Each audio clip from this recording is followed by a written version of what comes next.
આટલી બધી મકાઈ આપણે અહીંયા ગોઠવશું બરાબર. આ ખિસકોલાનું લાયો ને પોપટનું લાયો. તો પહેલાં હું આઝાદભાઈ સાફ કરી નાખું બધું. ભલે ભલે. પછી વ્યવસ્થિત બધું લગાવી દેવી. અને જો દોસ્તો આ જગ્યાએ તમે જો મકાઈ બીજી લગાડી લીધી ને બધી ખવાઈ ગઈ. પોપટ બધી સાફ કરી ગયા તમે જો આ બધી જગ્યાએ. વાહ સાહેબ આ સાફ કરી રહ્યા છે. અને અહીંયા જો આ પોપટે ખાધેલું હોય કે નહીં બધું આ પડ્યું છે નીચે. આ એ બધું સાફ કરવું છે ને. પોપટે ખાધું એટલે બીજા જનાવરને ખાવામાં તકલીફ પડે આઝાદભાઈ. હા એટલે બધું સાફ કરવાનું વ્યવસ્થિત.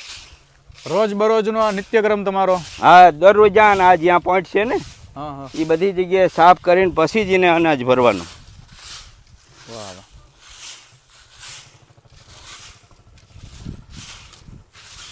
દોસ્તો હું ખરેખર આશ્ચર્યમાં ગરકાવ છું કે કોઈ માણસ આ હદે આ ભાવથી આટલી અતિશય સેવા કઈ રીતના કરી શકે. હા હા આ સાહેબની ભાવના તમે જુઓ, સાહેબની આ લગની તમે જુઓ. આ ઉંમરે કોણ કરે. વાહ.